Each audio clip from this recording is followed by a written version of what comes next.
The research process.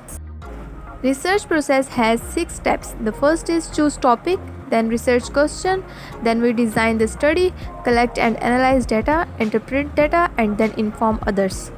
The first step is choose topic, जिसमें हम branch select करते हैं और अपने इंटरेस्टेड एरिया को स्पेसिफाई करते हैं, क्योंकि जिस एरिया में हमारा इंटरेस्ट होगा उसे हम इजीली और अच्छे से परफॉर्म कर सकते हैं। फिर हम अपने सिलेक्टेड टॉपिक पे प्रीवियस और करंट लिटरेचर को रिव्यू करते हैं, जिसमें books and research papers include हैं। Second step is to make the research question. Research question बनाने के लिए हम अपनी स्टडी को नैरो डाउन करते हैं और वेरिएबल्स को कनेक्ट करते हैं। थ्योरेटिकल बैकग्राउंड ढूंढ लेते हैं, उसके बाद उस पर एक लिटरेचर सर्च करते हैं और फिर टेंटेटिव टाइटल प्रेजेंट करते हैं। लिटरेचर रिव्यू में हमारे पास कौन सी चीज़ें आती हैं? सबसे पहले हम एक सिलेक्टिव रीडिंग करते हैं और एक कॉन्सेप्ट से स्टार्ट लेते हैं।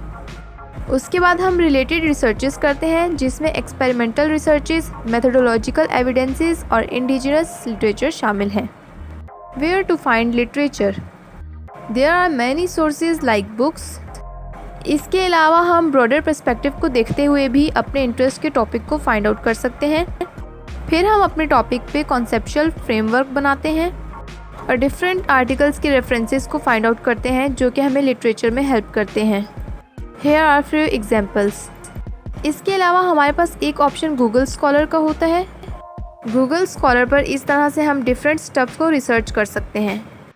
Understanding the research article. We have to be familiar with the structure of article in psychology, which includes title of the article, journal, affiliation of the author, abstract.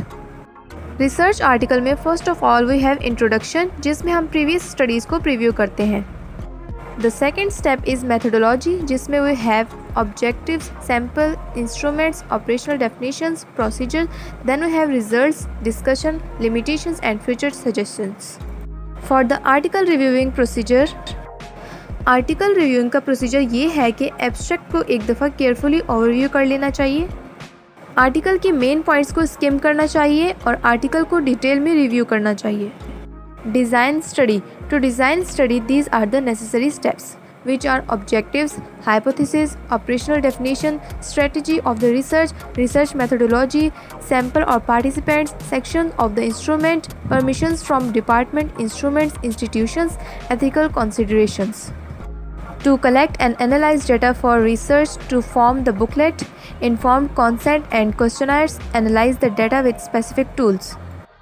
We can inform others about research through dissertation, research papers and paper presentations. Here is a format of synopsis which include title page, abstract, introduction, theoretical framework, literature review, significance, rationale, research question, objective and hypothesis. The method include participants, age range, inclusion and exclusion criteria. For instruments, it includes demographic sheet, scales and different forms of scales. Procedure, ethical consideration and then we imply our research. Scientific thinking में psychology के कुछ attributes होते हैं, जिसमें non-scientific ways and scientific ways include हैं। Non-scientific ways में एक tenacity यानी एक belief, authority और experience involved है, whereas scientific ways include determinism, which means every event has a cause, objectivity and data driven. Non-scientific ways of knowing includes authority यानी priori method, which means belief fixation. Non-scientific ways में हमारे पास experience भी include है, जिसमें different types of experience हैं। First is empiricism, which says knowledge comes from sensory experience.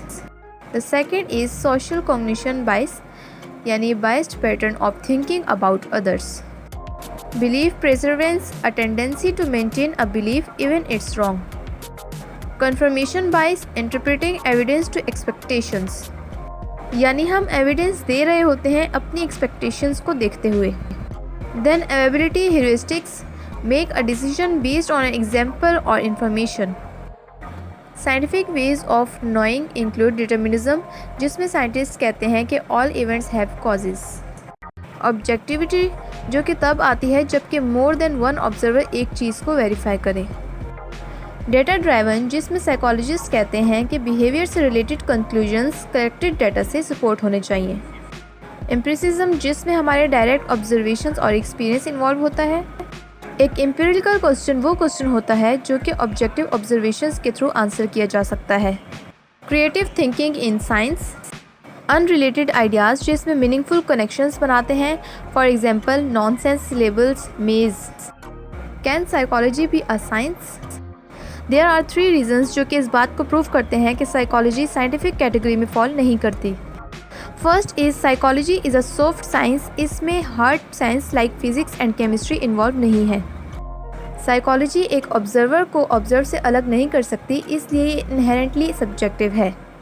The third reason is her इंसान की अपनी एक साइकी है और हर इंसान एक यूनिक ह्यूमन बीइंग है। साइंस सबके लिए एक जैसी होती है, लेकिन साइकोलॉजी सबके लिए सेम नहीं हो सकती। Goals of research in psychology include description, prediction, explanation, application. Description, इसके अंदर हम रेगुलरली occurring events के sequences को आइडेंटिफाई करते हैं। फॉर एग्जाम्पल स्टेमुलाई और इन्वायरमेंटल, रिस्पोंडेंट और बिहेवियरल, इसके अंदर क्लासिफिकेशन भी इन्वॉल्व होती है। Prediction, Prediction follows laws is to say that regular and predictable relationship exist for psychological phenomenon. The strength of these relationships allows predictions to be made with some degree of confidence. Explanation, इसमें हम behavior और reasons को explain करते हैं। Behavior का tentative nature explain करते हैं। इसमें causal relationships भी involve हैं। Application, इसमें research को simply apply कर देते हैं, यानी जो भी रिसर्च के थ्रू हमें इंफॉर्मेशन हासिल हुई है उसको लोगों की ज़िंदगियाँ चेंज करने में अप्लाई करते हैं। That's all. Thank you guys. Please like, subscribe and share.